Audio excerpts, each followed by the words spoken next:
couple checks, double checking if I'm audible, if you guys can hear me, if the music is still playing in the background. So I'm still a bit still trying to get everything working right. Let me know in the chat. A bit low, but it's audible. I can change that. This one, now it should be better. So I don't think I've done a live stream with the new setup yet. Like completely independent. So a bunch of settings are not enabled pretty much.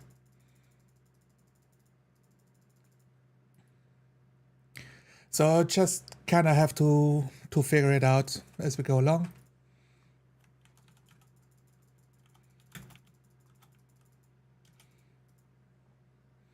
Okay, how is everybody doing? Gonna have a look. I need to have the chat closer to me. Let's pop it out.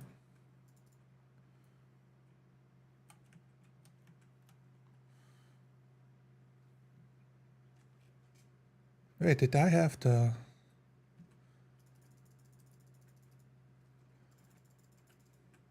I'm gonna have a check if I can get something to work.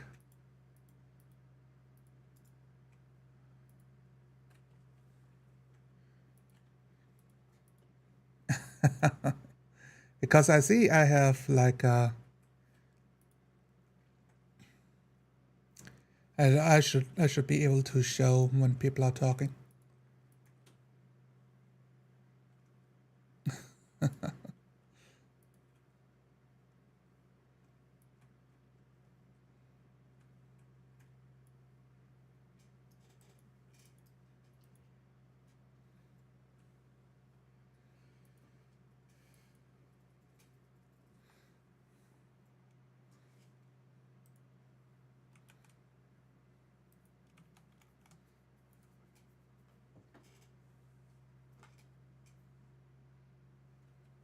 Okay.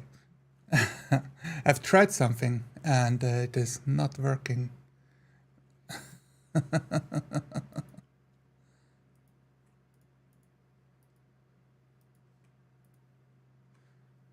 I'm not quite sure why. I'm trying to see if I can show you guys, if I can show the chat when people are talking.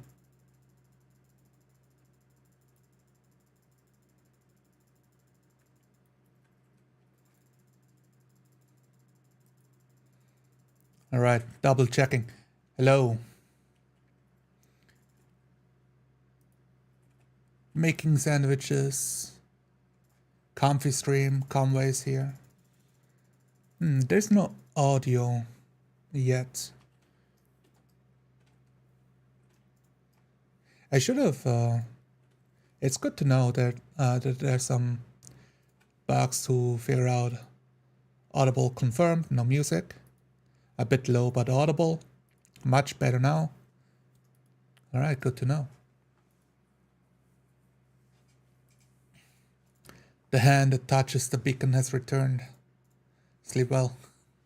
Thank you, Uriah. Yeah, it's true. I didn't. Yeah, I've sleeping problems. Always have sleeping problems. And I don't have sleeping solutions. So that's it's part of like living a chaotic life without that much structure. If you got stuff to do, it's much easier. You know. But we're here to talk about roleplay. So I'm gonna have a look what we can talk about. And I'm just messing around with the stream a little bit.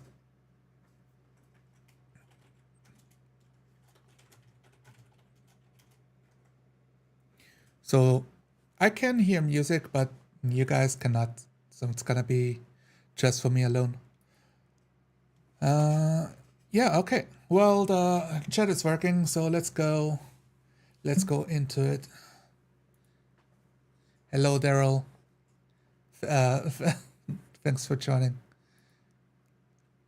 What's there much to be talking about? I was very enthusiastic to do a stream, and I thought, hey, let's ask like all the Americans up, right? They're always down for a stream, and they all have to spend their evenings with their wives, eating dinner and social obligations, and I believe it's Friday night too.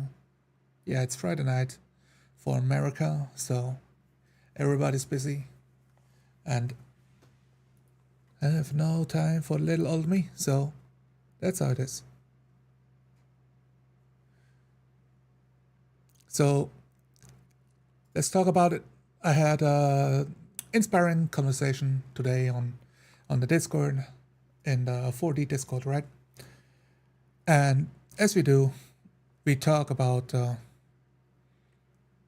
we talk about role playing. We talk about how to improve your role play. It's a point I wanted to focus on. I think I talked about this a few times. So uh, if you've been around for a while, this nothing of this is new for you, right? But might be new to newer people if they end up watching this live stream.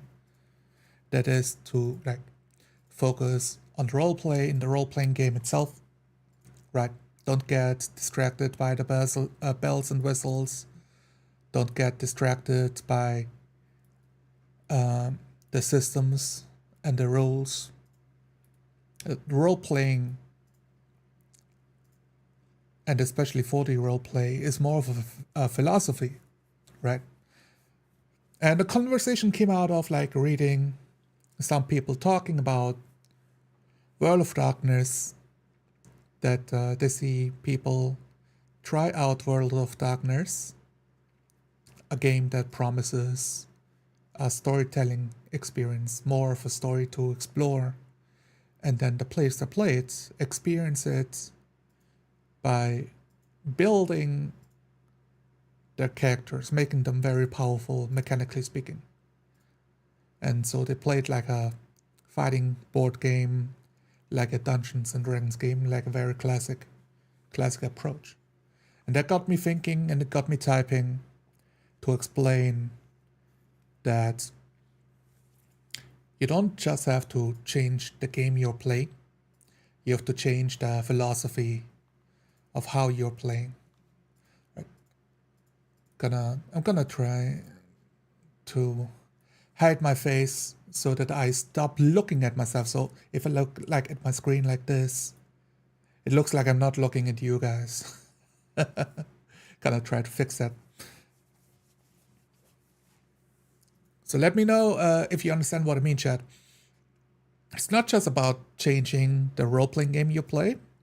It's about changing your approach to role-playing the game. And that's gonna depend on the game that you pick is going to help you or hinder you with role-playing. Some of them make it easier, some of them make it harder. And I made a point. It's hard for me to like regurgitate my own points back to me, but I'm doing my best here. It really helps for me if I have a buddy to talk back and forth with, to like keep the thread, not lose it all the time. So I'm sorry about that. I think picking when you pick a new system, you want to figure out what does the system best and what can you use the system for, because a lot of players, right, they use role play as a mechanism to join a social event. What do I mean by a social event? Social event literally being spending time with friends at the table, right? You talk with your friends, you have a chat, you see how is it going, how's the wife, how are the children, how's the job, did you watch any movies lately, share memes, have a good time, eat, drink, be merry. And then there's roleplay, right? So you got roleplay at a social event being a low priority pretty much. And this is your very typical role-playing game at the table. And that means that while you can have a good experience as a social event, it's a bit of a rug pull if you showed up to roleplay, because the expectations are not in line with what's been said, or of like what's happening at the table. So that's a very obvious one. You've heard me say this a million times at this point. And yeah, so what I recommend is if you want to have more role play, then you need to change your philosophy. And changing your philosophy is that one doesn't cost any money. You don't need a new rulebook. You don't need a new system. But it does mean that you need a group to play with that wants to try out the new philosophy or that are on board. Like if they're not on board, at least they have to want to try it out, right? And that's kind of tough. Because you're asking people to stop socializing pretty much. Or, that's what people hear. So you want me to stop being social. So it's like, okay, does this make, if you roleplay, does this make you more antisocial? Well, to the sense that in the role-playing game, you're not socializing, right? And we couch this with, okay, but you still get to socialize before the game. You get to socialize after the game. And you get to socialize every other day in the week. But when it's time to roleplay, you roleplay. Hello, Elf Hunter. Busy doing stuff, but I have the stream on in the background. Hey, fellas. Welcome. So why is this important? And I say this is important because I think roleplaying is a fantastic hobby to let your imagination run. It is a great hobby to expand your mind, to expand your imagination, to tell stories to each other and collaborate back and forth to increase the mindscape of what you're doing. And it is really, really unique to role-playing. There are overlaps with improv. There are overlaps with acting. But it's not the same. With acting, you're doing it for an audience. With roleplay, you do it for yourself. Or the audience is like literally the people that you do it with. With improv, you are more open to a lot of possibilities. With roleplay, you limit yourself to the rule sets that you agreed to. Like we use 40 roleplay, which is a style of play. Like a philosophical way to look at roleplaying. And then using Dungeons and Dragons, or Pathfinder, or ECD6, or Traveler, or another rule system as the sandbox to play in. The box, it has corners. There are still rules. You have hit points for your characters, or you have attributes. And depending on the game that you play, those will vary. But then you roleplay within those boundaries. And you still roll the dice when the dice are needed. Alright, gonna read this comment here. I believe the quality of socialization is better in 4D games since the topic stays on the game. You don't talk about the baseball match last night.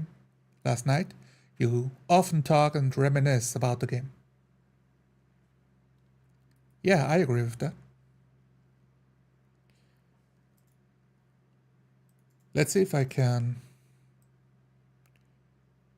I'm not sure if I can show more of the chat. I'm gonna see if I can show more of that when it appears.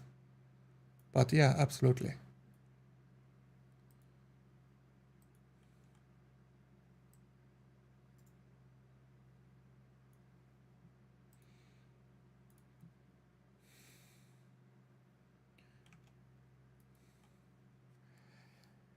Yeah, for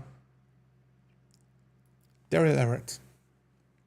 That applies to 3D as well. The single most identifying element to 4D is co-creation. It's actually meta, not directly roleplay linked as much as tools for immersion. Not directly roleplay linked as much as a tool for immersion. Yeah, I think I agree with that.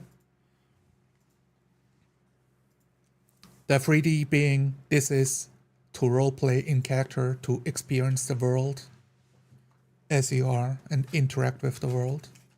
And the 4D element of the co-creation, so that you can create something new. It's not you role-playing in the world, it's you manifesting the world alongside the other players. It is the manifestation of what is in the world, not the role-playing inside of it specifically. Which is a good distinction to make, Daryl. And which has its own benefits. If you have the possibility to manifest that on the horizon is a forest, then now you can imagine what is beyond the village. Before there was no forest, and now there is a forest. Now I can imagine the trees in the forest. And I might imagine pine trees. The other guy is imagining apple trees. Or what are they called? Like conifer trees? I think those are also like pine trees. So you can imagine different forests. And the next guy can imagine looking wistfully at the leaves of the tree falling off in orange and brown colors. Okay, now we have created not just a forest, but that it's autumn, that the leaves are falling, it's fall. And that spurs the imagination. And it's what I want to help with people, to spur on your imagination and to share what is in your mind with other people out there. And that is tough because I think the hobby is full of introverts. I would count myself as one of them. I think I'm pretty open to share my opinion, but I'm pretty bad with socializing and chatting with people. Especially if I don't agree with them. I struggle with that. And I don't want to focus too much about me. There was, as we talked in the Discord, I'm gonna see if I can find like part of the conversation again to help me jog my memory, make it a bit easier on all of you so I don't ramble too much.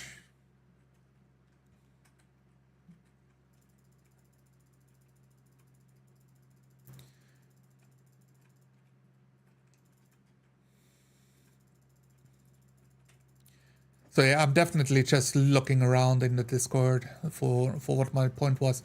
It's the because I talked about so you create an environment to roleplay. Like most people, the environment they are creating is to socialize. It's to spend time with your friends at a Saturday night. And the people that you are inviting are your friends, or it's your friends' friends, right? And if you roleplay, the people that you are inviting are people interested in roleplaying. And hopefully they're your friends, but they might not be. And then there's like this weird place of people that want to play role-playing games, but the friends are not interested. There's no overlap in the hobby. Like they're down to show up for board game nights, but not role-playing. They're down to play video games, but not role-playing. So it's like the interests, they don't overlap. So they look for players online. The roleplay, D20 forums, Roll20 forums, the looking for group subreddit, or they join some discords. One of them is this 4D roleplay Discord, but that's beside the point. So they go into Discords and look for people that want to play. And usually it is to play a very specific system. So now you will find the people that are interested in that system, but you have no guarantee that they are like either likable enough that you want to be their friends, or they want you to be their friend. I guess that can happen too. Or that they have any interest in role playing to begin with. And I see this as something that I did in the early years. I've spread myself in, well, I shared my hobby with people online. I looked through a couple forums looking for people that can make my time zone to play with them. And some of them is like, I showed up, it was a club at a local city. It's close enough that I can do a 2-hour drive. I drive there, I play with them, and I drive home. Or it was Roll20, using Roll20 as a forum to speak and talk and play through. And then using Skype to organize, or using Google Hangouts to organize and play through. And nowadays using Discord to do that. Of course, the tools change with time.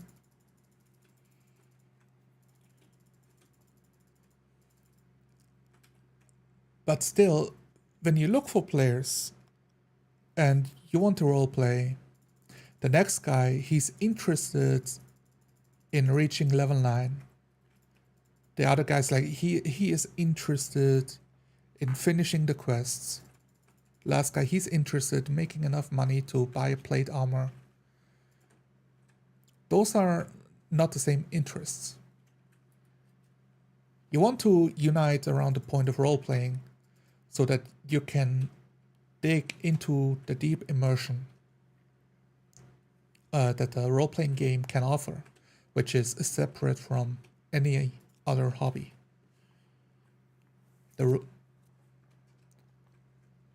Yeah, I see a new comment here. It's explained. Co-creation is discussed in session 0. But it isn't much that I've seen. That co-creation is discussed in session 0? It is. The games I've played, we talked about it pretty extensively. And in the videos that I've seen being made, especially by... Now I'm getting old and forgetting all the names.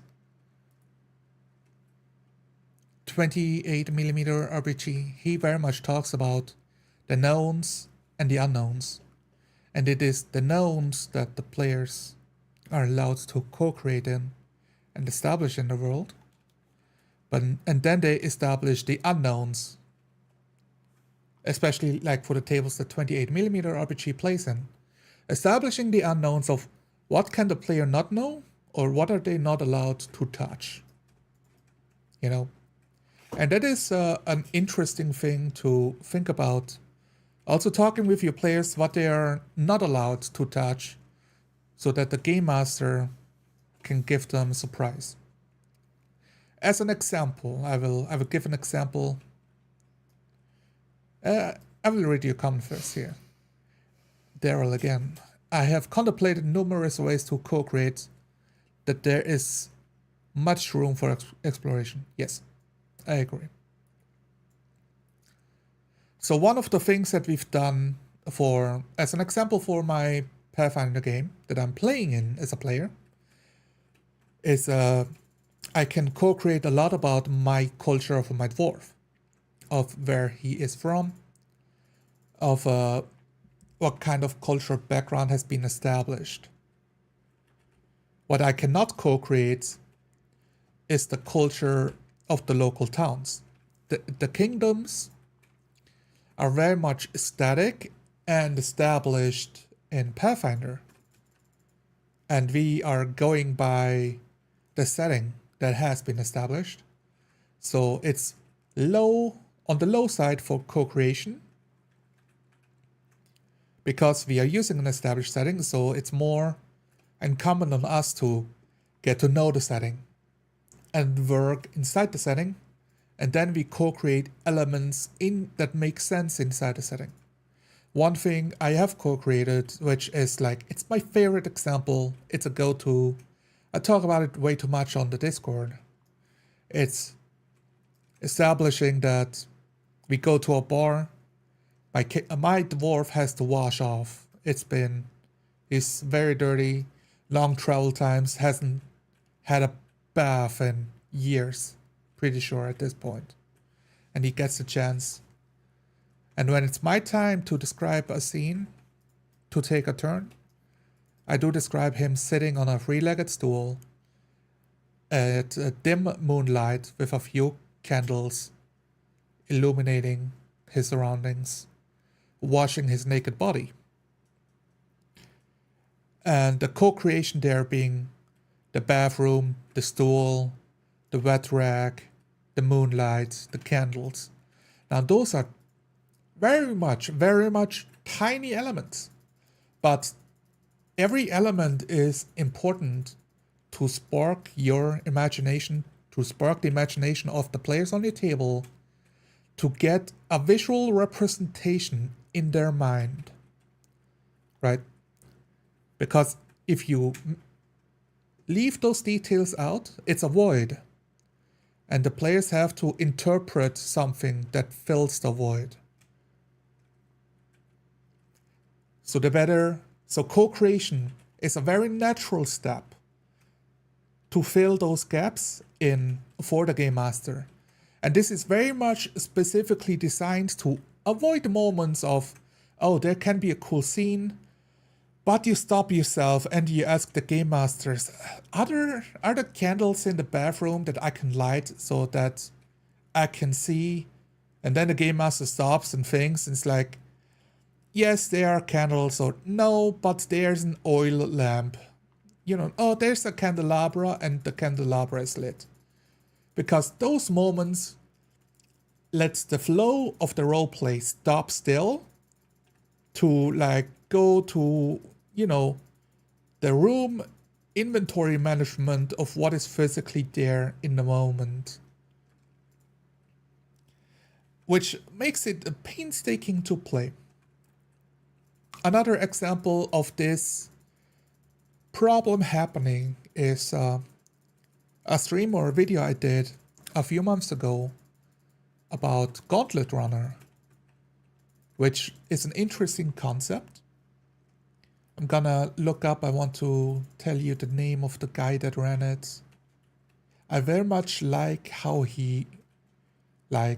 when he roleplays, he has a very good voice. And I think it's super cool that he does it.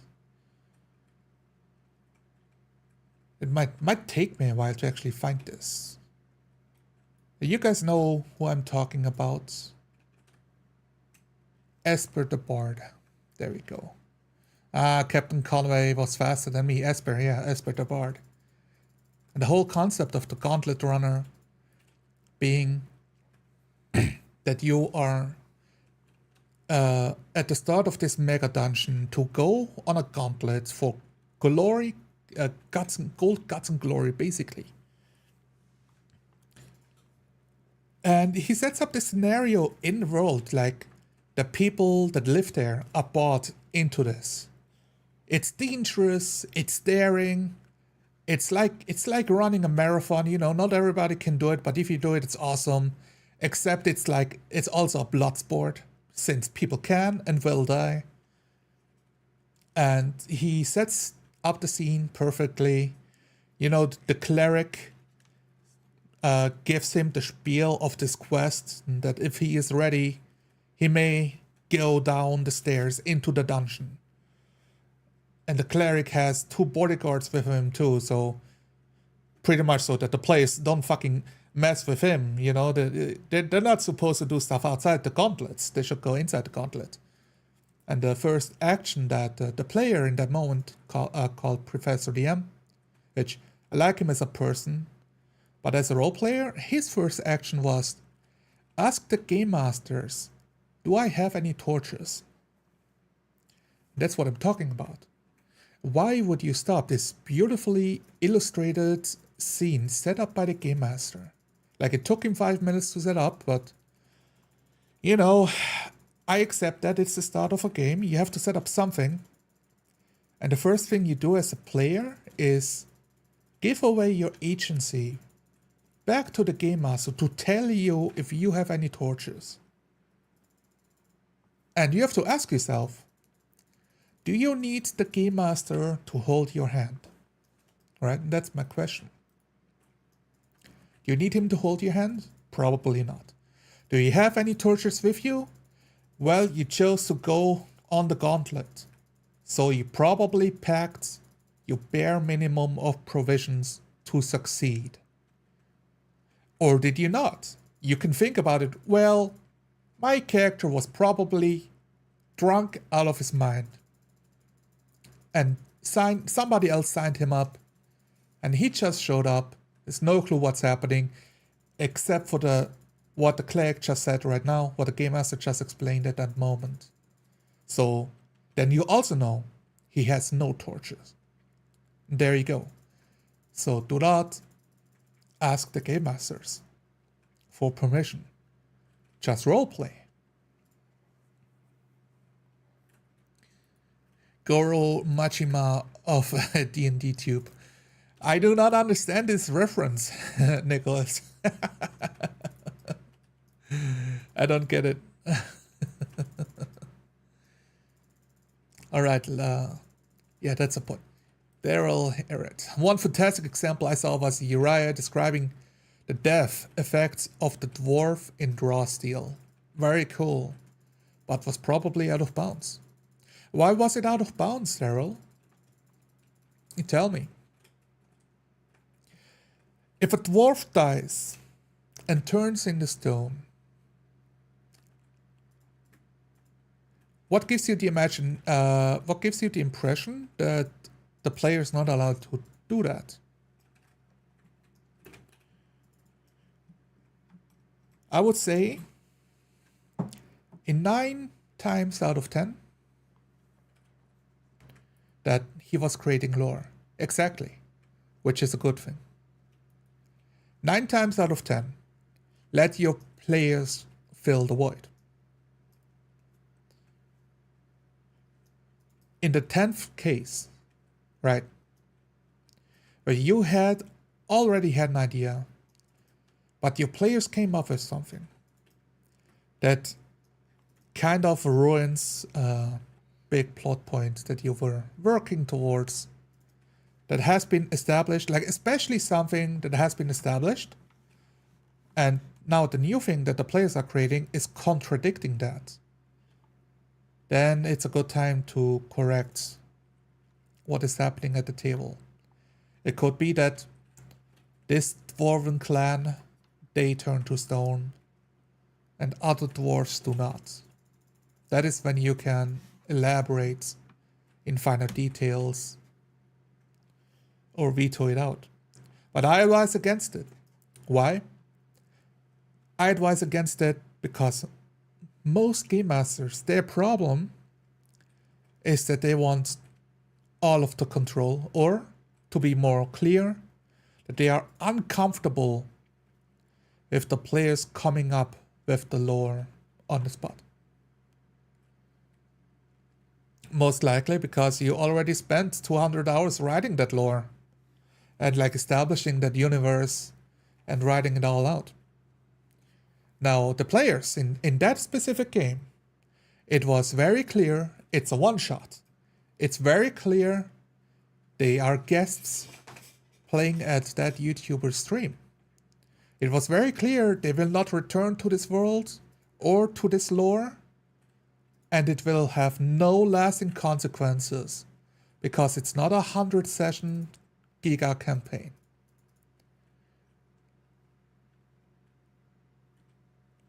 And that is most tables. The players can come up with something and you will benefit from letting it ride and see where it takes you. Alright, let's see. The Elf Hunter. That was a good scene. Yes, of the dwarf washing himself. Yeah, I agree. Welcome, Digital Dude. Nice to have you here. I think 4D even works well in modules because the Game Master has veto power. But I understand why one might want 3D.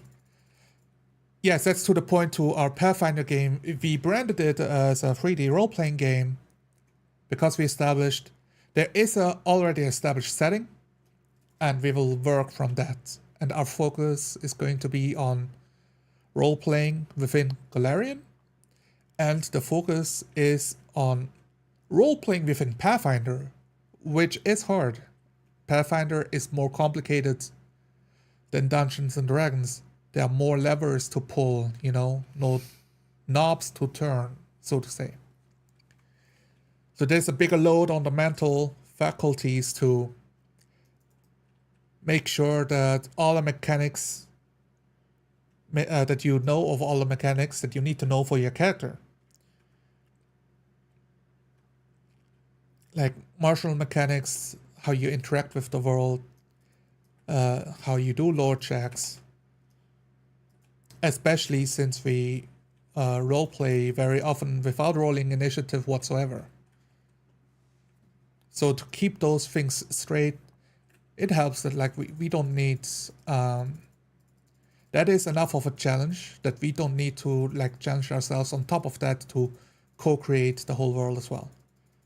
So it's like taking off some of our mental load on one thing, so we can focus on fully role-playing within a complex rules system that is furthermore homebrewed with elephant in the room. I think that's what the supplement is called. That basically is like imagine it like a balance mod for a video game. It does the same thing. It balances several skills, makes them work slightly differently, and in our opinion, slightly better. Now that I played like a good 5 sessions of it, I vastly prefer to what I role-played in Pathfinder like 5-6 years ago. Yeah, what's up? Hello. Goro Majima. He looks like the character Goro Majima from Yakuza. Oh, okay. Yeah, I've never played the Yakuza games, so there you go. Saying, I look for X is asking the game master just in character. I find it to be a waste of time 90%, 90+% of the time.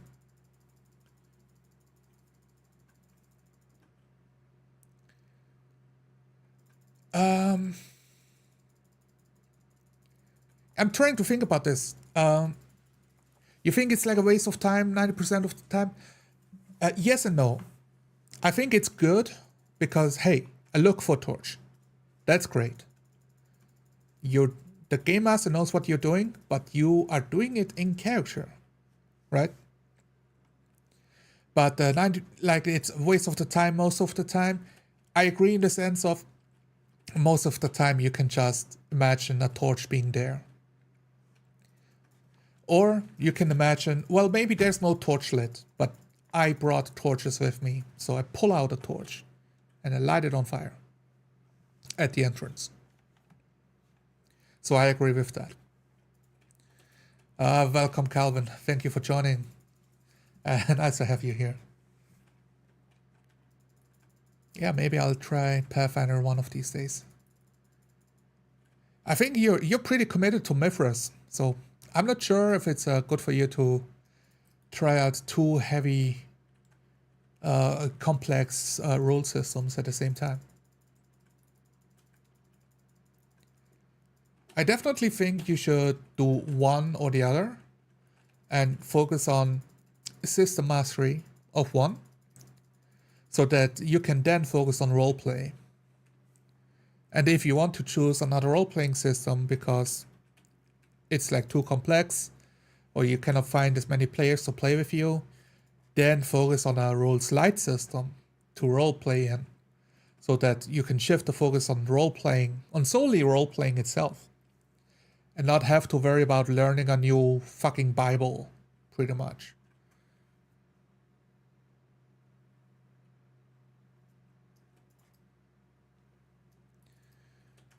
All right. Let's see. Now that I've addressed the comment, I'm like a bit lost of where I was talking. Mithras is my forever game. I just play other games to play with more people. Okay. Yeah, sure. I mean,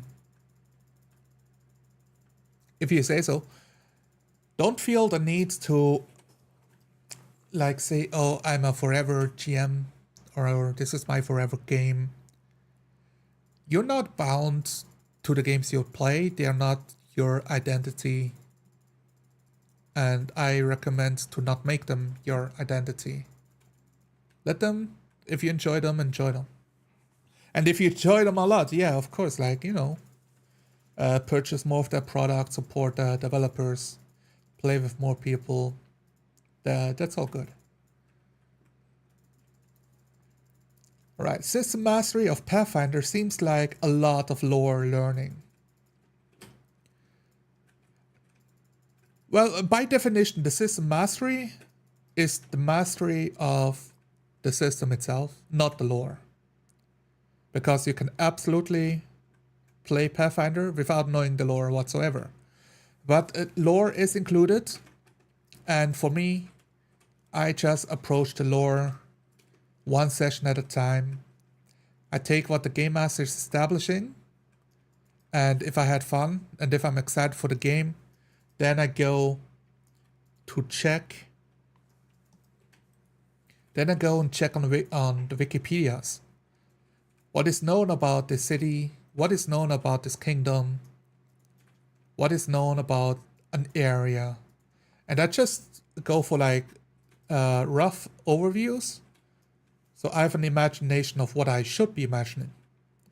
And most of the time the Game Master answers those questions through the play of like what is necessary and needed for play. But it allows me to develop some tidbits that I can also throw in at some point during the game. But you know, Wikipedias, they have the downfall, and they're not fun for homework, but they are fun for inspirational material, which is how I do it. You know, if I enjoy the game, I'm gonna look into it more. If I'm not enjoying the game, I'm not I'm not opening the lore Bible. Nah, screw that. Chaos Ensues is great too. Yeah, that's a role-playing game made by our friend that we all know, we all gonna shell for, Uriah Edwards. If I look for X is the same as other NEX GM, then paying for dinner on a date is the same as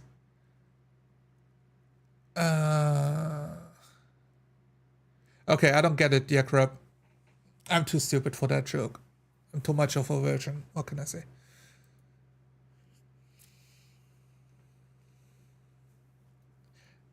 Am I going to pay for dinner, my potential girlfriend? Or I'm going to look for a way to pay for dinner.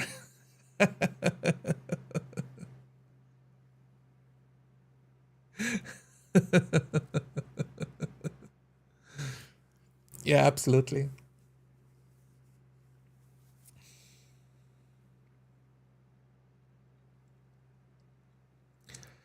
So to the point about role-playing being a philosophy, so you can change your approach without needing to buy a new rulebook, but you need the people to buy in, right? Now I was talking about that with Flame Zombie, and I've tagged him about this topic since he does run, not a dojo, but he runs a martial arts club about HEMA. It's like historical medieval fighting, European medieval fighting. And I'm gonna address chat after I get my thoughts out. I have to train myself to not get distracted too much. And it very much reminded me of so we made the comparisons already. If you show up to for a bowling club, you don't just throw gutter balls all day and then walk away, because like everybody's gonna be upset at you. If you show up for the bowling club, you should improve, or you should want to improve. Which is different to if you show up to play bowling with your friend.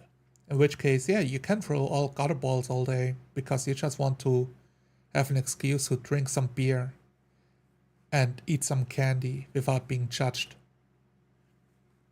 with your friends. But there might still be a competitive nature of like who's gonna win.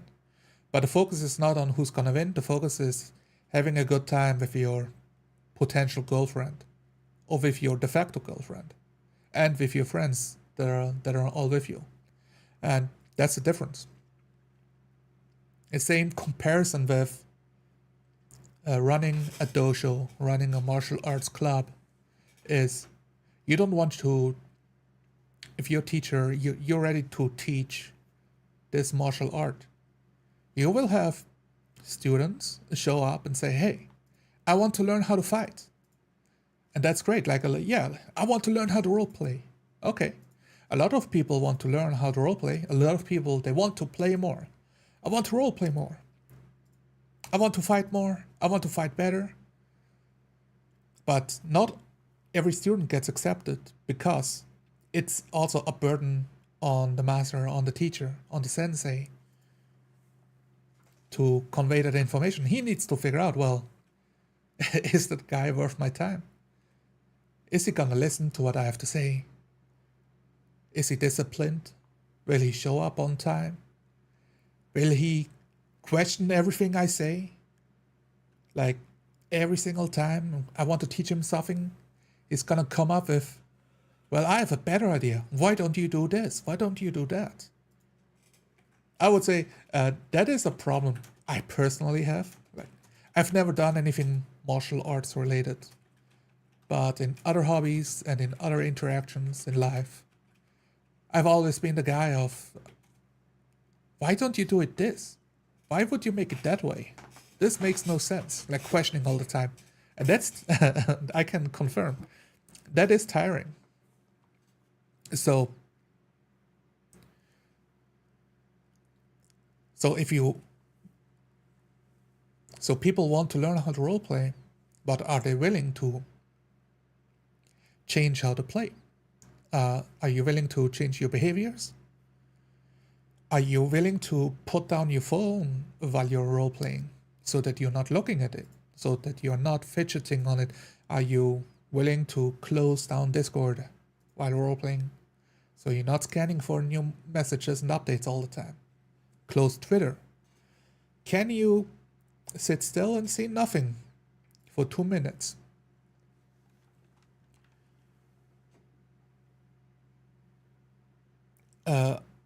Are you ready to listen what we have to say on how to improve your role playing? I made a couple videos about mindscaping. I made videos about how to do less when role playing and not more. Addition by subtraction. I've criticized how other people role play on their channels with Crimes Against Roleplay. And turns out, yeah, people who are not asking for advice don't want to listen to it when it's given. But it's fun. It's fun for everybody else. And it's not about making fun of how to roleplay. It's about to showcase. Always not to do a thing, right? Or to showcase the things that work well as a social event will not work well for role playing.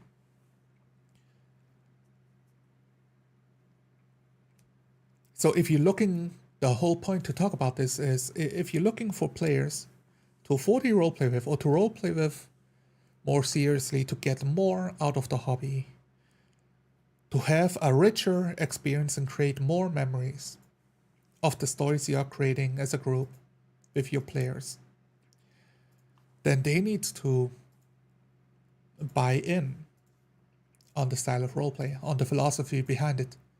If they agree to play but they don't buy into the philosophy, you will constantly struggle. It will be a constant struggle. And I don't recommend that for people, but it might be worthwhile, because at least you can showcase them what it's about. And of course, if they're your friends, I think yeah, sure, it's worth it to give it a try. I mean, don't you don't have to end friendships to enjoy a hobby. I sure hope not. But I have to see the value behind role playing as a worthwhile endeavor. The same way you have to find the value in improving your martial arts, in improving your bowling skills, into becoming a better guitarist and joining a band and going to band practice, and improving your art in drawing and making music. All of that, if you choose to do it for fun and a leisure activity to socialize, there's no pressure. If you want to improve the skill, you have to shift your mindset and remove what is useless and keep what is useful for your goal. All right. Yeah, I think that makes it pretty clear. I'll go back to chat. All right, yeah. We got it, yeah, crap. You're not gonna make her split the bill if you want to sleep with her.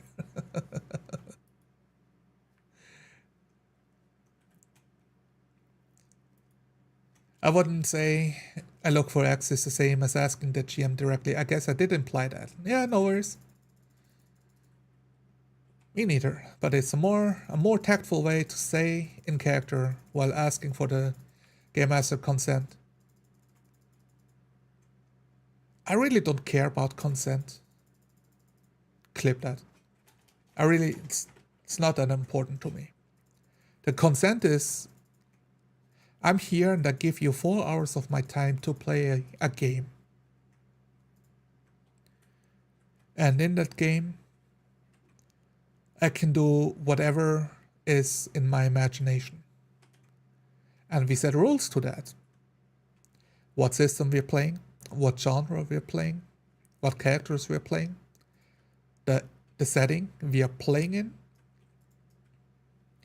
And inside those constraints, I will imagine whatever I want. And I will express it with words. And body language is part of it. And create a shared mindscape with the other people at the table.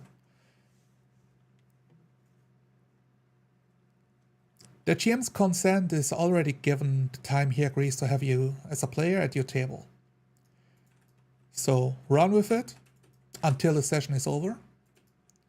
And after the session is over, talk to your game master. Hey, are you good, game master? Tell me, did I step on any toes? And the game master better tell you. Because, of course, if you stepped on his toes, he will let you know. If he doesn't let you know, then nothing you could be doing would change anything anyways. So it doesn't matter. Get clipped, see? Right. In your opinion, are you moving the character as a game master if you say you feel a sense of dread or the hair stands up on the back of your neck?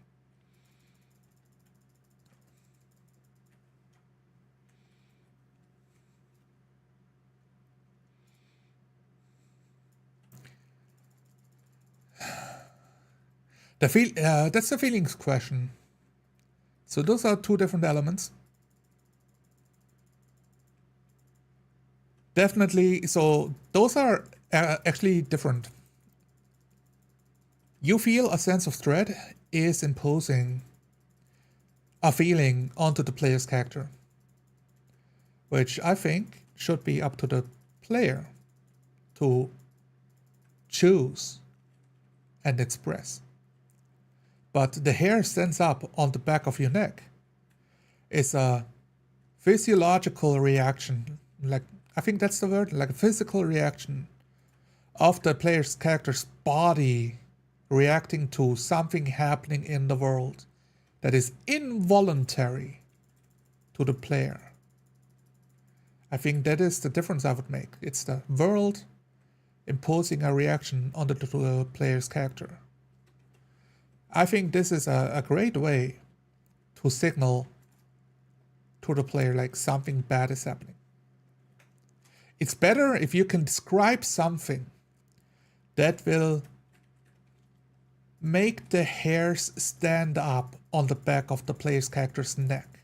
If you can describe it, that is best. And the players get to feel those emotions and express those through the characters. Which is what I would strive for, if possible. But this is hard. It's not easy, and it needs practice.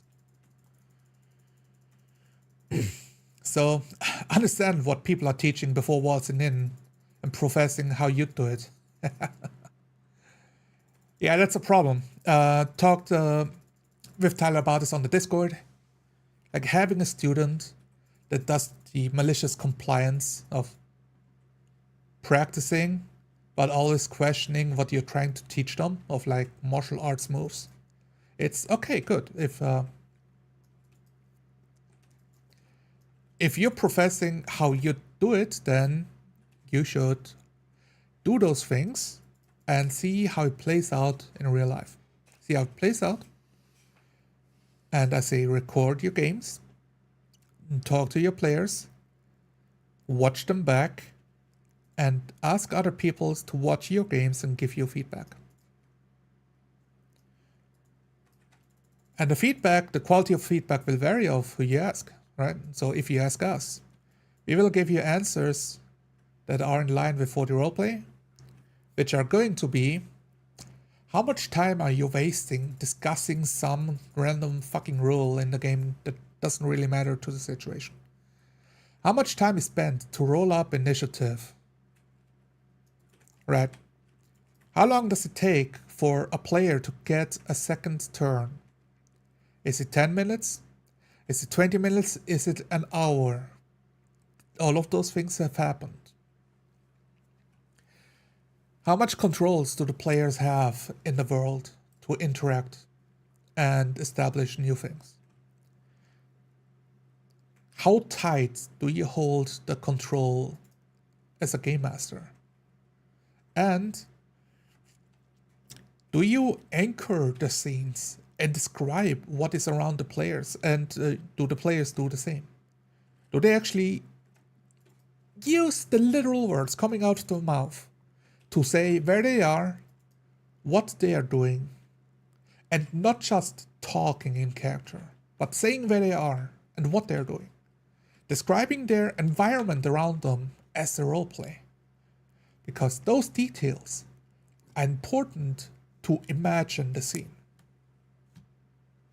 The better those details are, and the clearer those details are, the crispier the imagination. And that will help to make the imagination, the scenes stand out in your memory. Late night clippers are having the time of their lives with their consent voice bad.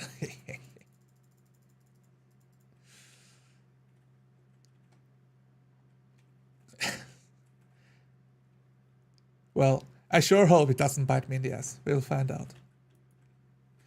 Describe the scene as ominous and foreboding and let the players react with their character. Yes, if you can, which takes practice. So try things out and see how it goes. And hello, Shergol. Making soup? Chili dogs? Okay. We can skip those. Let's see. Where they are, what they're doing, how they are doing it. Yes. The details matter. It's one of those things when I see people talk about role-playing games or lore, when they talk about lore, they call things fluff. This 5-letter word, fluff, which is a stand-in to say everything you just said does not fucking matter. And I feel a hatred towards those words. Because if you as a player, or as a game designer, as a writer, as a consumer, if you judge a role-playing scene to be fluff, that just means that it has no value to you.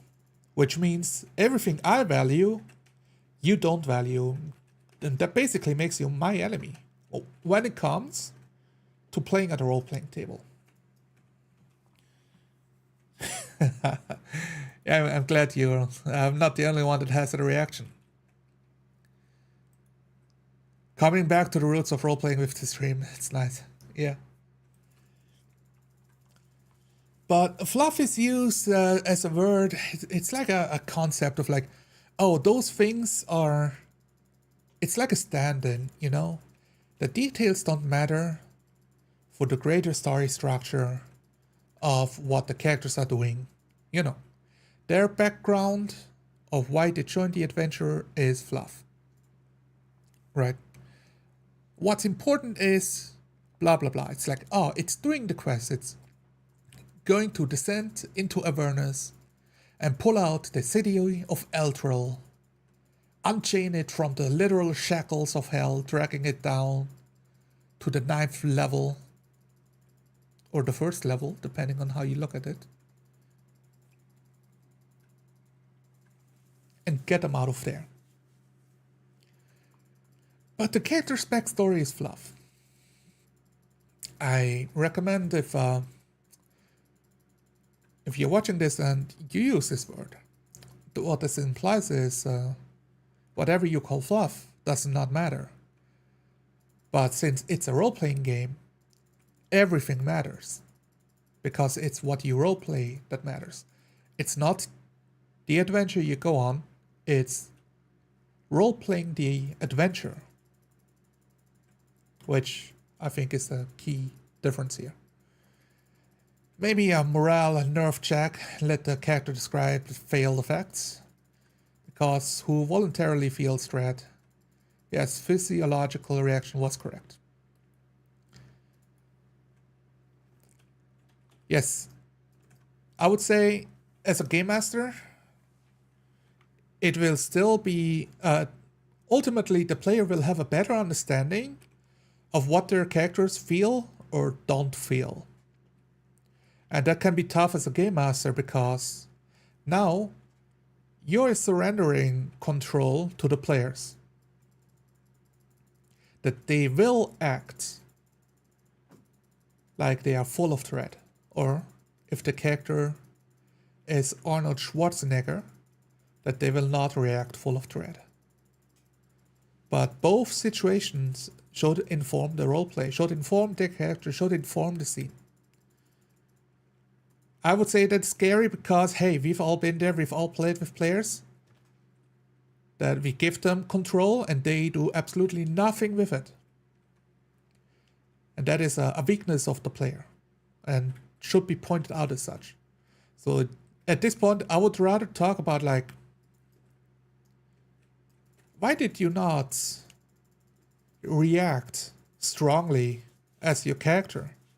Like, why did you ignore the whole scene of, you know, something incredibly dangerous and dreadful happening? And the players can just be like, oh, he did not realize. Well, yeah. So you gotta take those moments and analyze them. How could you describe the scene better that will fill the characters with dread? Because the feeling of dread is a reaction to something that is happening. So describing what is happening is more important than describing that they feel dread. And I would look at it this way. Fluff makes you perceive it as superficial. Yeah, exactly. They're implying that you should see it that way too. Absolutely. I don't know what you're talking about, see? Roleplay is fluff. My favorite moment in Descent into Avernus is when Sean Avernus looked at the screen and said, I'm descending all over the place. Yeah, my favorite line of the movie is when they said, it's Avernus time. I agree.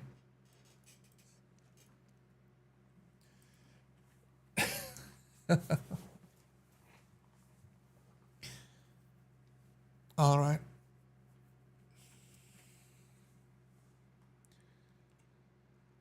I'm trying to think if I have more to say. So if you guys have any more questions, let me know.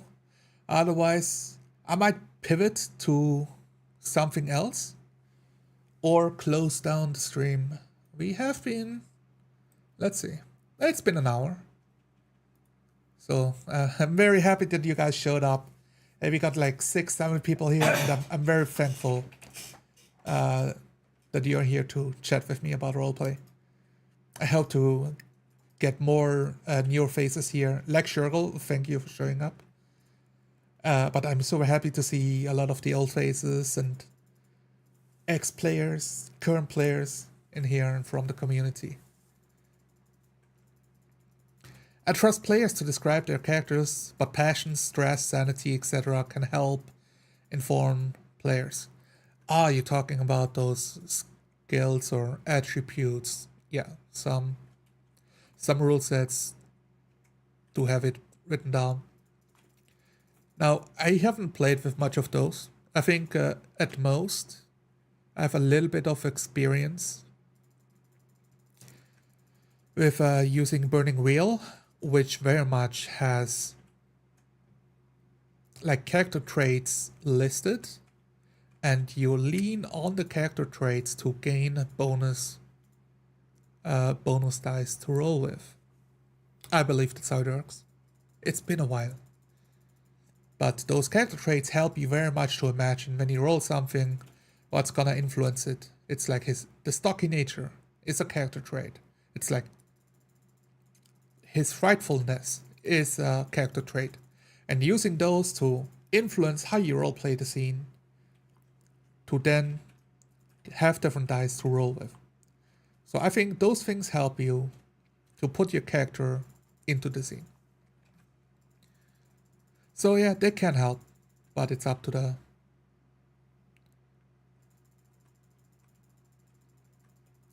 players to take those as a guiding line.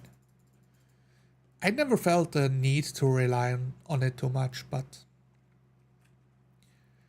maybe I just roleplay differently. It could also be because I've been roleplaying for a while now. So I don't see what a new player sees. Right? I haven't been a new player for a long time. But Worksy. Hey, thank you for showing up. Nobody Wakes the Bugbear podcast. He does a fantastic role-playing shows with Mothership that are absolutely stunning to listen to with authentic roleplay. And I like his stuff, so check out his videos.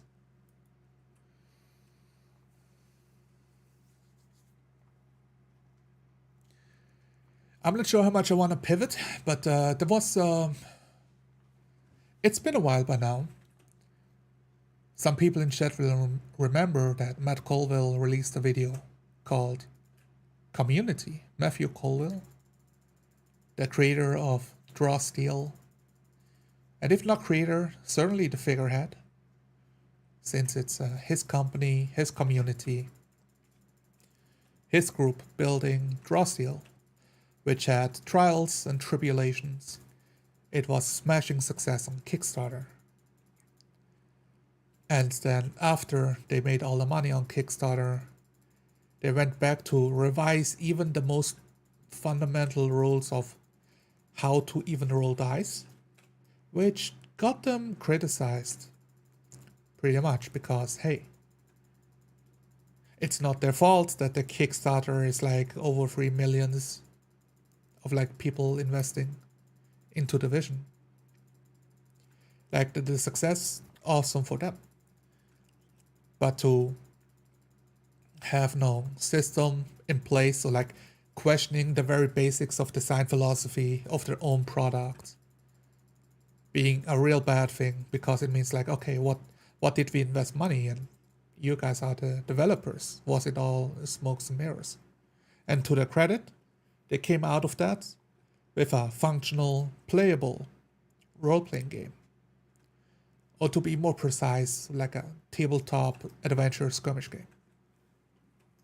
I would more call it something aligned to that. And I want to target because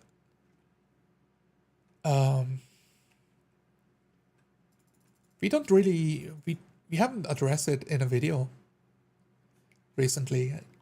I have not been around on the internet. I didn't make any videos recently. All my Pathfinder role-playing sessions are being cancelled with bad times. Like, we are all super busy trying to become the most amazing human beings possible. Except for me, I just can't sleep and can't work. But you know, so, and Mr. Max doesn't do his Tear of Your Skin show anymore, which is like a usual venue to talk about those kinds of transient topics. You know, they're not like to stick around and talk about forever. It's like, hey, Matthew Colville talking about receiving criticism from unsolicited advice, which he referenced in the video itself, not by name.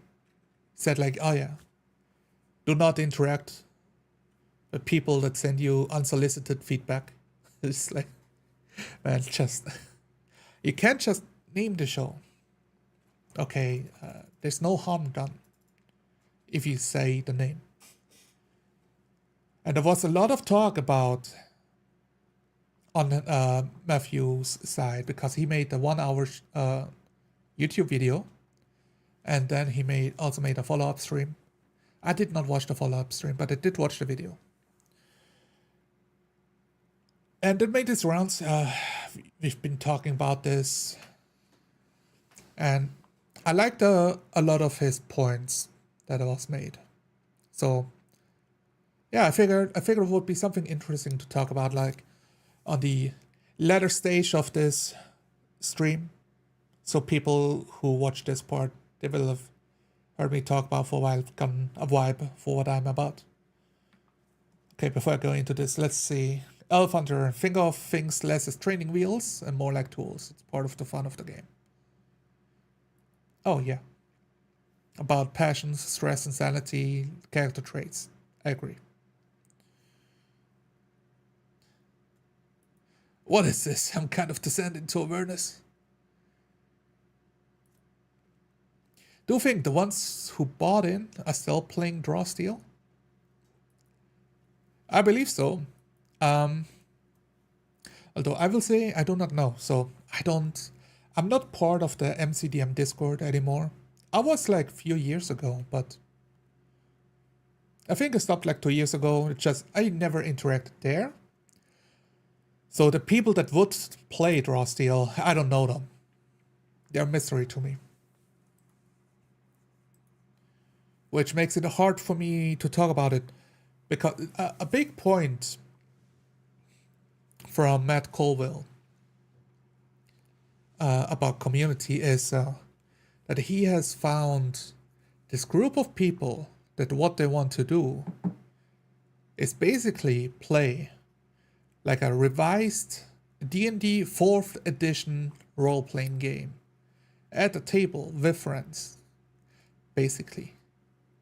So it's a niche market that is looking for new product that is not being served to, right? But he sells it as a heroic role-playing game when it is not. And let's see.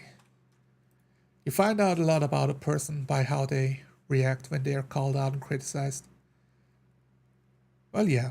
I think you mostly find out if they're willing to defend themselves or not. So, let me, before I address the comments, think through my points here. I very much still on the side that I still have respect for the guy.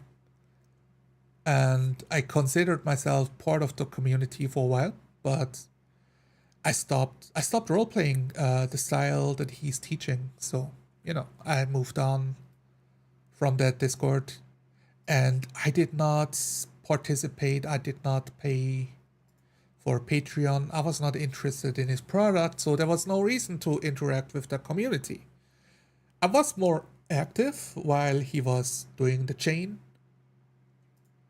YouTube show, the role-playing game with D&D 5th edition, and I very much enjoyed Strongholds and Followers and a lot of his YouTube advice, which I did implement. I've crafted the Green Tower, which is a one-shot adventure, directly out of the advice that he has given on how to craft a one-shot adventure for your players. And I've ran the Green Tower. I just call it by its name because I gave it a name. Like, nobody knows what it is, since only I have the Google documents to that two-page adventure.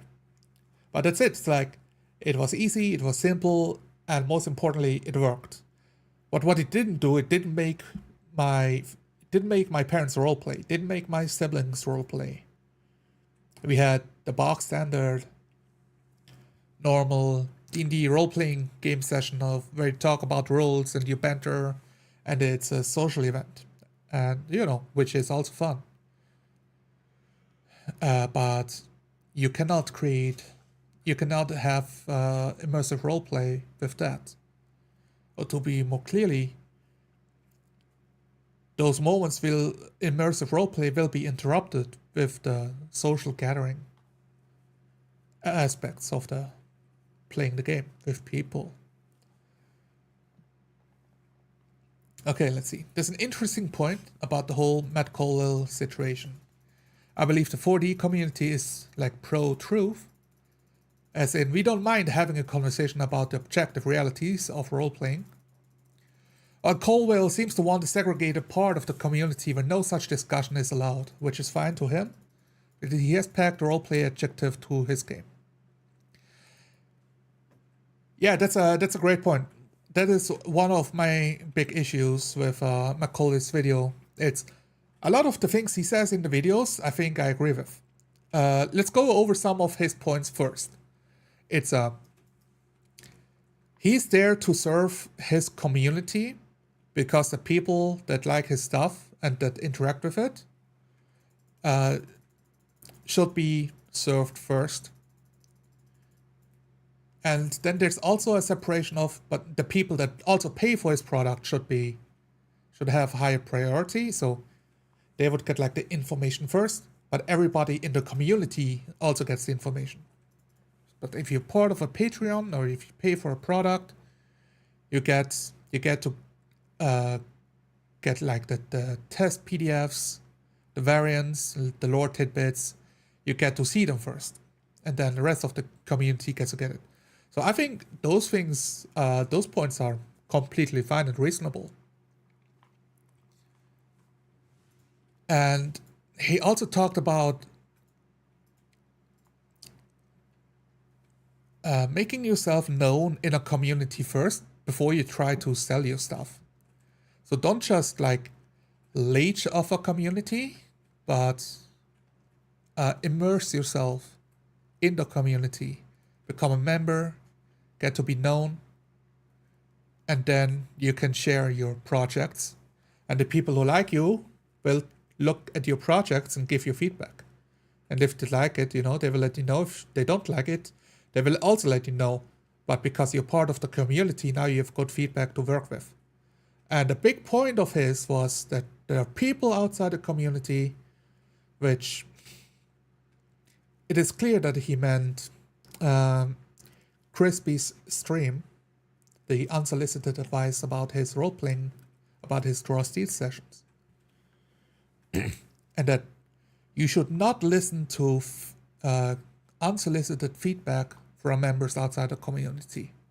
And that is a very hard lesson to learn, to not listen to those. And this one makes no sense to me. This one makes no sense to me. Now, chat, we have a few people here, but let me know if you agree or disagree. Should you listen to feedback given by people you don't know that are not part of your community? Now, for me, I say yes, because it's not about serving your community, it's about selling a product. and you want to sell the product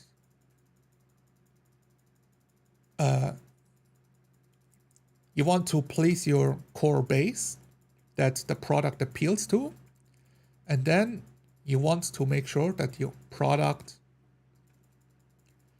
solves a problem that has not already been solved. And I think to the first point of like, okay, people like fighting with like a adventure skirmish game by making math by hand and move minis on a board.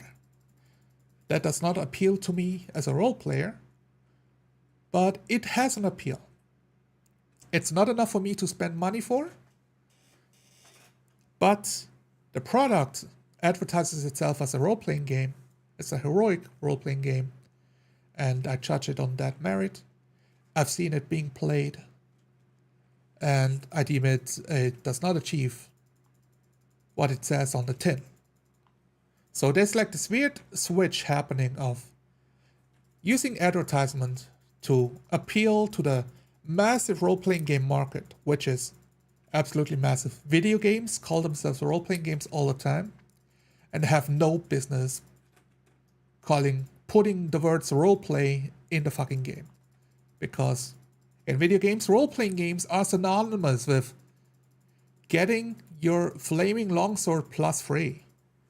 Of like increasing numbers, doing more damage, learning more spells, and going on more quests. None of those things have to do with role-playing. But, you know, it's infested all over video games, and it doesn't matter there. And you cannot change how people use words. Because the words emerge of how it's being used. And marketing is just taking advantage of that to to sell it to as many people as possible. So that is like my biggest, is it grievance? Yeah, my biggest grievance with how Matt Colwell is selling the product by calling it a role-playing game, and the systems and mechanics inside the game are not conducive to roleplay whatsoever. And not just roleplay as we understand it, but the conventional definition by dictionaries to act as how that character would act that you are role-playing as. To get yourself into the role of somebody else and play out what that guy would do. Alright, I think, let's check the comments. Interrupted by mechanical aspects, especially in my opinion. I agree, some is fine, but there is much with Draw Seal which breaks immersion for me. I would agree with that. Listening to advice from your haters is one of the best things you can do to grow your brand. Okay, let's think about this. So, I wouldn't say haters, right? Because if you listen to advice from your haters, there's a good chance that the haters will want you to fail. So a real hater, they don't want you to succeed. So they will not tell you what's wrong. They will tell you what they want you to think is wrong to get you off track and not improve. That is what a hater would do. So I would disagree with that, Elf Hunter, in this specific case, because I think like hater is often used as a straw man from a critical voice or even an enemy, you know. I say, listen to what your enemies have to say. Hey, why do you hate me? Why do you not like me? Why do you not like what I'm selling? And because they don't like it, they will tell you. But a hater, he doesn't want to tell you because he wants to see you fail. So he will be dishonest about it. So this is the difference I would draw between when we give feedback to people who don't know us with unsolicited advice, with crimes against roleplay, which I haven't done in a while, honestly. I didn't find it wasn't funny enough. I didn't feel the impulse to do it. I don't have a partner in crime that wants to do it. And after doing it a few times, it felt like we just gave the same advice over and over and over again. We might still do it because I think it's funny. It unironically, it is funny to roleplay out being a detective and finding the crimes against roleplay and judging people. Because that's funny. I still find humor in that. But, you know, it's a niche thing. So I kind of need to find an egregious example that sticks out like a sore thumb to get invested in, to do another show, to do another Crimes Against Roleplay. Alright, NVTB. True, I've got some great advice from people who didn't like parts of the show. Yes, well, not advice, but honest comments. Yeah. Having someone offer their opinion when they don't care about hurting your feelings can be a very valuable thing. Yes, and I think this is the part that seems very much, and you know, Matt Colwell can confirm to himself. He doesn't need to confirm to us or to me. He will know, like, if he is ready to listen to people that he doesn't like. And, you know, by what he says, he doesn't. He sees no value in it. And to the point of, it was a very painful lesson for him to stop listening to people who don't like him. And that kind of makes me sad. It makes me think that, like, he got burned trying to listen to people who don't like him. And it was like taken advantage of, so to say. Which, that is definitely a thing I can see having happened, but of course that's in the realm of speculation. I don't know the guy well enough. I've watched him. I've watched like a good over 50 videos of him. I've watched over 100 hours of his content, but I don't know the guy. I'm not even American. I'm not even in his zip code, you know. I don't know the culture. But there is a thing of being too nice and being too open to people. And then people using that, oh, he's open to it. Let me use this power to manipulate him to do what I want. That is not what he wants, what the creator wants, what the writer wants. And you should focus on creating a product that solves your problem, or that solves a problem that you've seen that you would like to have solved, which I think is what Rosteal is. It's the recreation of D&D 4th edition revised for the modern audience. That's it. That's all it is. With a couple bells and whistles to it. Yeah, ultimately, it reduces the value of the word roleplay. Yeah, if you use roleplay and role-playing games in products to sell product, you make the value of the word meaningless. It loses all value. A lot of friends or people in the community will end up hiding their real feelings when they think they will hurt the creator's feelings, or if they will get attacked by others. Yeah, I agree. That's one of those problems of that I've had with his video about, yeah, listen to your community. Like, the community will let you know. Like, no, the community will want to be your friend. They want you to like them, especially if you have power and influence and money.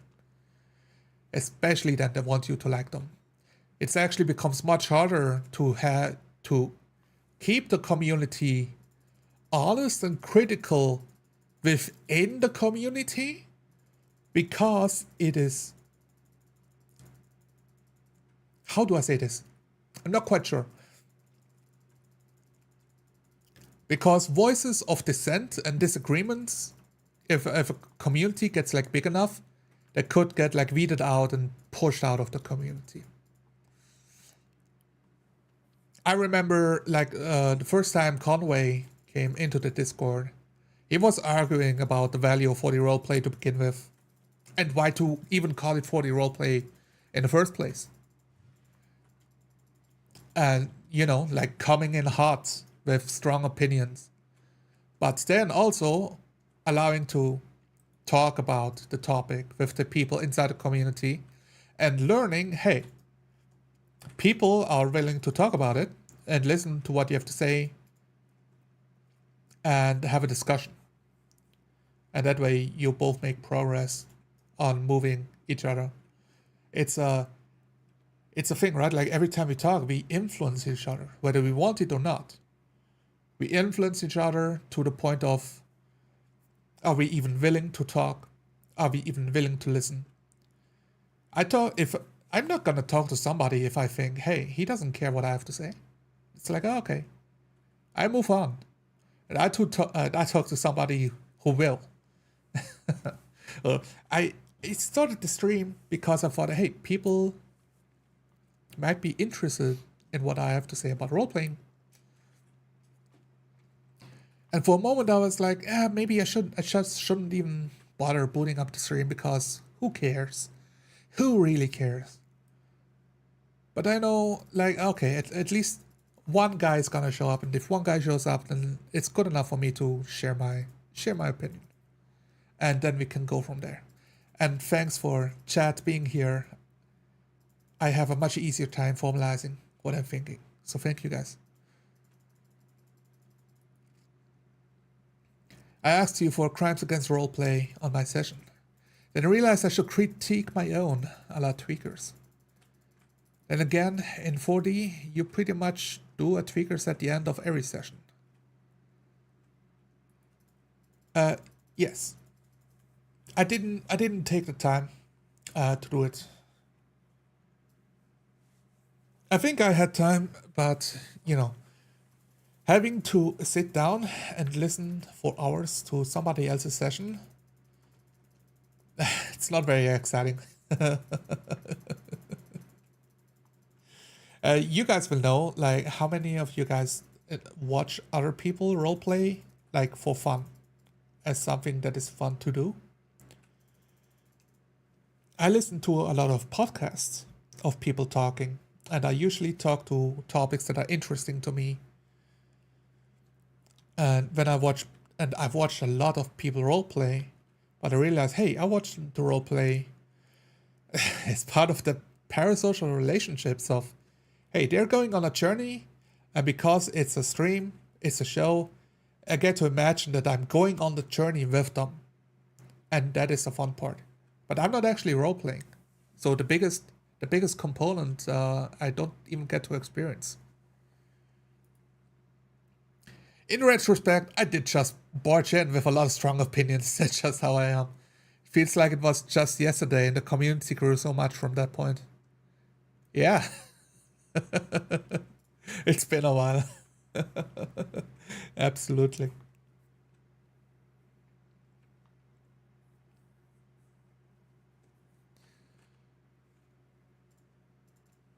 So about the Matt Colville topic about community, I would say there's some animus amongst some people, you know, which I think is completely fine. Animus of Matt Colville like puts on a face, puts on a facade, and I talked about this in private with a couple members, like through Discord calls, because you know, hey, we all hang out, we all chat, we all have opinions. So talking about like, hey, does Matt Colville put on a face, and is it all a spiel? And for me, it was a very strong. No, I don't think so. I think Matt Colville is a bit superfluous because it is very normal in the culture, in the Silicon Valley style culture. Like, what would you say? Like, you know, the American beach LA lifestyle, lefty games developer getting to have a job like well off, developing games, writing books for fun as your job, creating role-playing games, making videos, becoming an influencer. That's his trajectory. So the way he talks about topics and reacts seems to me perfectly in line of what I imagine like writer, game developer, role player, influencer to be like in LA. That seems to fit perfectly, which is caring about your reputation, don't speak out of line, pad your language, say check your doobly-doo for more information. Having this bubbly personality that seems like soft, like squishy. Almost infantilizing. So that's why I would say like it doesn't feel fake to me, but it feels fake in the sense that anything in like LA feels fake. Like anything like when I watch people from that area, when I watch TV shows about that area, that's what gets depicted, and that's what I see. Especially with social media, like being able to see more about Hollywood, about those circles, how they act and how they react. Say similar to Critical Role, that's like the same feelings. Very much feels like okay, it's all networking, it's all being nice and comfy. It's all about like making yourself valuable, cutting deals and here and there, and being on the inside and not on the outside. And as soon as you say a strong opinion that goes against the grain, you're cut. That's what it feels like. That's what it feels like. Like, even if you wanted to change your opinion, you cannot, because as soon as you do, you're out. You're out of the role-playing community, you're out of the graces of Wizards of the Coast, you're out of the graces of Critical Role, or their fan base, the monolithic, gigantic, money-spending fan base. You're out of the good graces of the what is acceptable in current day culture, like modern leftist style culture, and all of that. So that's what I think. I'm not sure if I'm like going anywhere beyond that on that comment. And I just wanted it to be a point that I don't see this as like a character weakness, and more as a consequences of the life of living that lifestyle. Is it accurate to call Discord for the YouTuber community? Yeah, absolutely. Absolutely. 40 Discord and YouTubers, that is a community. I mean, absolutely.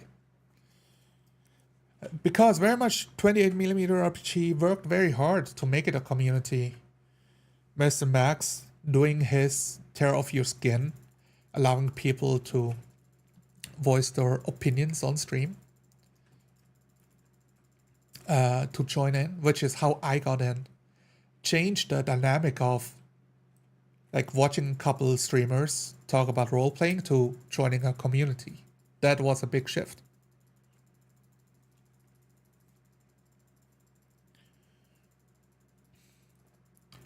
I would bet like 9 out of 10 big YouTube channels do. Yeah, definitely. Matt feels earnest. West Coast is painful. Some of the worst role-playing I've played when I lived there. And it's where so much is designed. Yeah, that makes complete sense to me. It's like the people that play there. It's like everything I see, and like I've watched a lot of like behind the scenes footage, with Critical Role specifically. I did watch all 3 campaigns. Like the 3rd campaign, I watched half of it before I stopped. But I watched like a good 50 episodes on the Critical Role behind the scenes content, like 100 episodes, the behind the scenes, the talking about the game, talking about the players, talking about their lives, talking about acting. I've learned a lot about them just because I found those episodes interesting, not just the game itself. And it was clear to me, of like, oh yeah, that's just how they are. I don't think I can see Liam, he wants to roleplay so badly. That's what he loves the most. Being in character, imagining those moments. And he has to stop himself every time they have a social, like they have like those social moments of like laughing over a D20 or like yelling at the camera, like yelling at the table when something exciting happens. And I can see it on Liam's face of like, he enjoys those moments, but it means that he cannot embrace those role-playing moments, or when they happen, that the role-playing moments are very fleeting and short. And that's the thing, like, it's fleeting. It's not like they don't exist. But it's the immersive role-play of staying immersed throughout the game evaporates. I value your insight. I'll pretty much consider what anyone says. You can even learn from a fool. The rest can just live and let die. Live and let die. Thank you, Daryl. I appreciate it. Let me know when I start talking bullshit, because I kind of need to like hear from other people, because I can be very stubborn on opinions, and if somebody like says what I say is wrong, my instinct is to defend what I'm saying as good as possible. So it takes like somebody with some patience to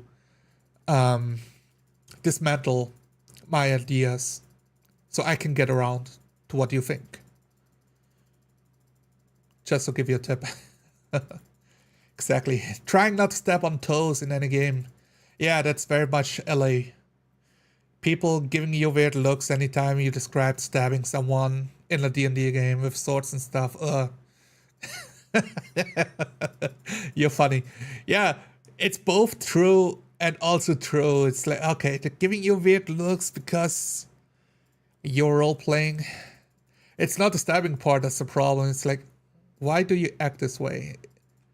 It's this soft influence, right? Like, oh, you're not supposed to behave this way. Change how you're doing. And they make you feel uncomfortable, so you feel the need to change your behavior and to become this happy, bubbly, soft person that puts stuff in the doobly-doo for you to check out.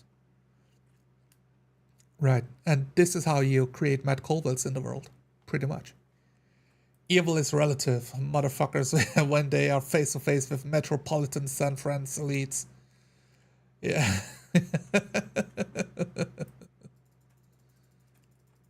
What are we here for, man? I'll just go to next door and get a coffee if we don't actually want to play the fantasy adventure game for the fantasy adventure. Yeah. Let's go on the adventure. Let's do it. Don't chicken out. Don't act based on social norms in your area. You can get freaky with it.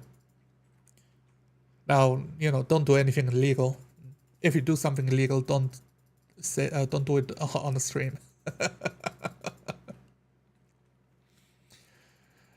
But there's very much, there's illegal and there's immoral. I'm very much like, don't do anything immoral side of debates.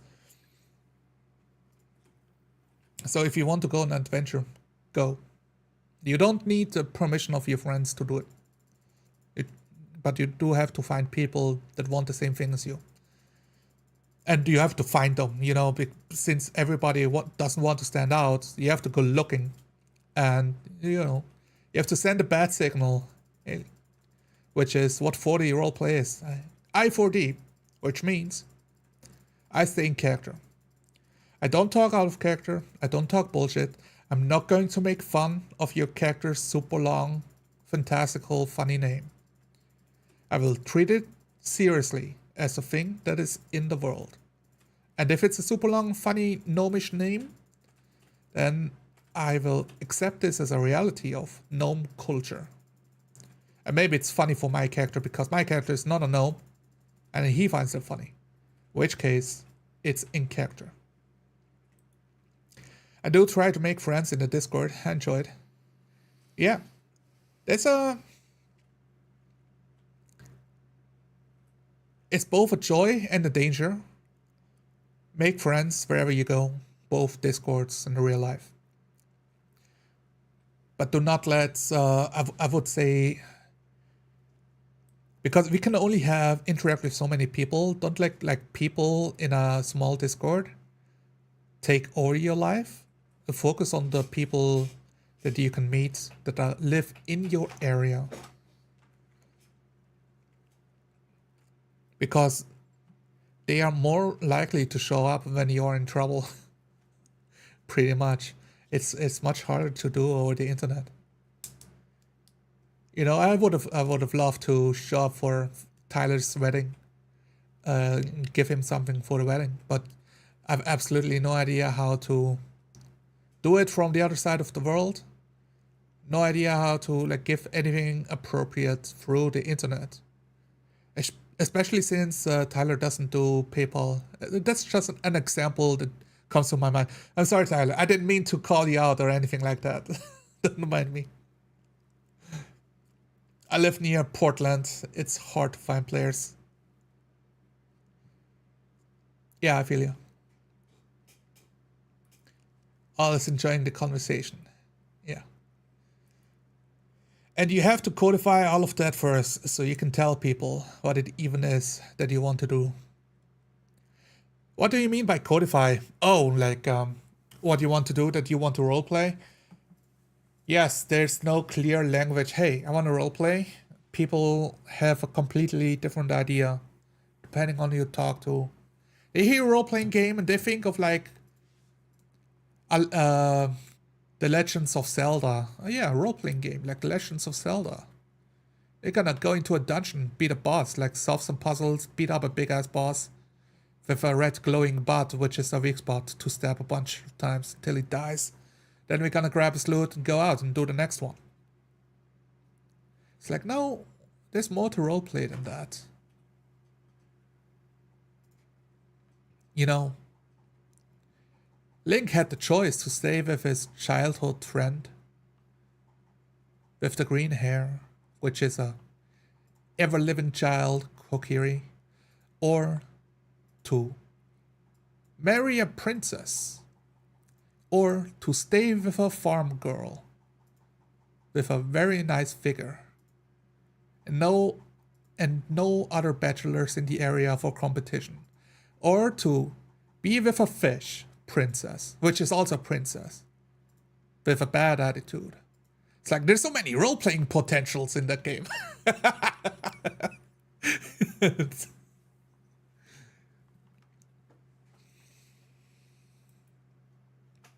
Just put an ad up for a D&D game in your local Starbucks. What could go wrong?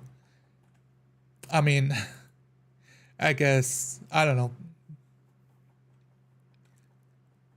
Yeah, I think it's an idea. I know like people find players through like colleges.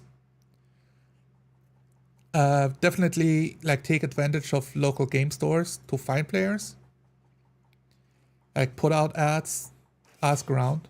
A lot of it's just like asking people if they want to play, and then playing, and going to local conventions. And the rest is just networking.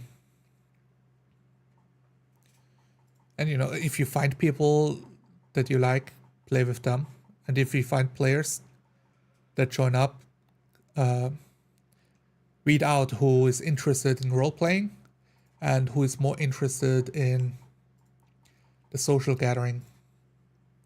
Or, you know, like the people who want to role play, the people who want the social gathering, and then the people who want to beat the system, who want to beat the game, which is different from role playing.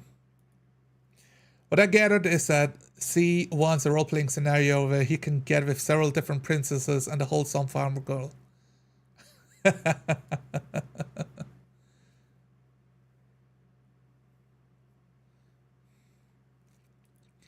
Yeah, the FLGS is there, and then there's the industrial scale called the Mox. I have no idea what it is, so no idea.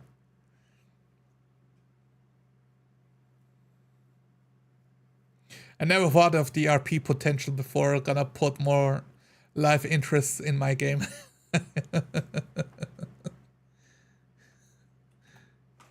Yeah.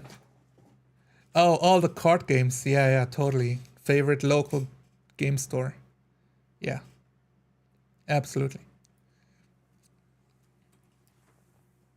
I go to game stores sometimes, and I pretty much go to like one game store in particular. And the people that work there are nice, but you know they're very much left leaning kind of people. But hey, that's how it is, because people that want to play games and that live in the city, that's how it's gonna be. But you can still put aside like, hey, there are more things that unite us than divide us. So find common ground and see if you can find something that you both like. So it's one of the things of the messages that I liked from Matt Colville, but I kind of don't want to like it, so I'm not sure how to address it. Like he talked about, hey, his job as like the YouTube influencer, as a game master, is to find a seat at his table for the player who likes to roleplay, as well as the player who likes to fight, as well as the player who likes to solve puzzles, you know, and have like all of these different people sit at the same game and play a role-playing game together. And I think that is a point that we as a 40 roleplay differ completely, because we are saying that no, the focus is role-playing, and the people who want to focus on fighting and on puzzle solving should not join the 40 role-playing table, because they are not going to like shutting up when it's not their turn to talk, and not talking out of character, and not talking about numbers of how much damage they're doing, not talking about tactics out of character, like between the players over the table, like keeping that off and removing that part of the game, like not talking about how to solve the puzzle like between the players, but between the characters. Those things remove the immersion, or lower the immersion of the role playing in the session. And that is like a big philosophical difference between how Matt approaches running games and how we approach running a 40 role playing game. And I think there's still a lot of people out there that think, hey, that's a bad thing. You're not allowed to do that. But why not? Why not? Since Matt already runs tables for all walks of life, there's time somebody creates specialist tables for people who want to roleplay. If you want to do all that other stuff, right? Like Matt already got you covered, and it's already popular. Like clearly is the mass market appeal. So we don't have to do it. So I don't see this as a value judgment of morals. It's just a fact. I don't think it's a value judgment of how he runs games. The judgment is it will limit your roleplay potential, because people are less likely to get immersed if you talk about the numbers, if you talk about how to solve the puzzles, if you ask the questions, and if you interrupt people, and if you look at your phone all the time. And that's how it is. Yeah, I think that's as clearly as I can say it. I'm not sure if I can add anything more than that. All right, Daryl. I live in a town, 2,000 people. Closest game store is 50 miles away. Yeah, in that case, run a club. Open up a club. I grew up in a town with 700 people, and we had 20 different clubs that you can join. From sports and fitness and soccer and hockey, all kinds. They literally had a yoga club. with 700 people. It's like the size of the town doesn't matter. It's about, hey, do you have a culture? Do you have a clubbing culture? Do you create clubs and organize yourselves?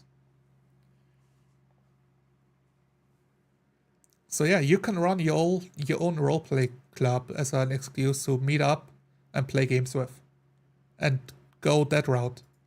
So there might be a board game club of, hey, people meet up to play board games with, and they might be interested to play a role-playing game with you.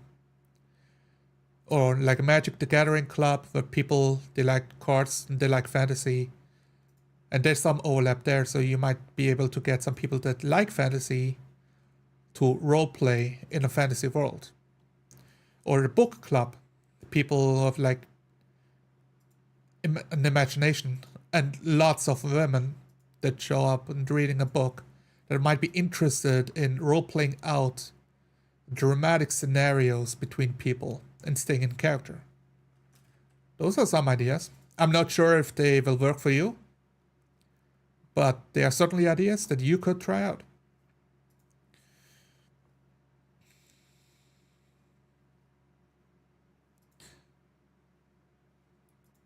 This GM as the guide to make the other players have fun and fit at the table mentality is poisonous to role-playing games. It's what leads to dead games and GM burnout. It's what blurred the line. It's what blurred the line of RP. Poisonous, huh?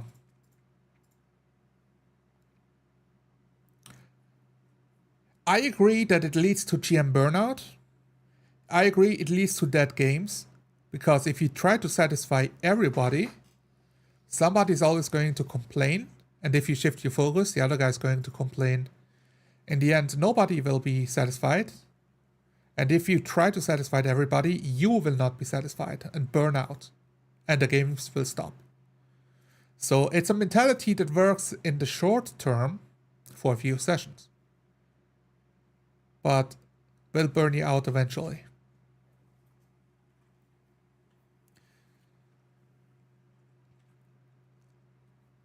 I very much I agree that it's like, I feel it's aspirational to say, hey, let's just get along, everybody. But it's also unrealistic. So it's aspirational but unrealistic. You can give it a try, but also don't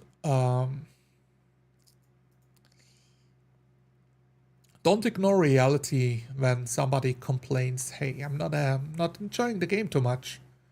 Because if you shut down that feedback, you will end up losing your players. They will no longer trust you, will no longer feel comfortable talking to you what they have a problem with, and your game is gonna die. And you will never see it coming. It will just be, oh, everything is fine and happy. And then it's dead. And the players don't talk to you anymore. And they just move. And they didn't bother telling you because it was a shit game anyways. Yeah, can easily find people that want to play Settlers. Settlers of Catan, favorite game in my family. I grew up with that.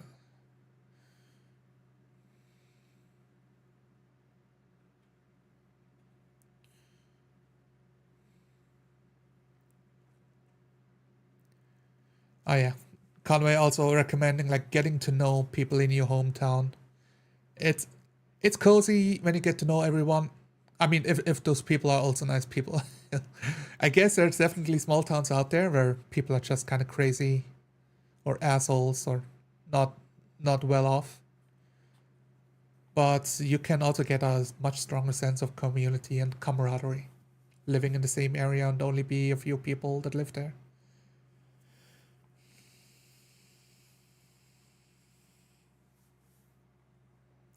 Okay, I think I will stop the stream soon. So if you have any final questions, let me know. I'm pretty happy with what I've had to say about the whole Matt Colville situation and his community video.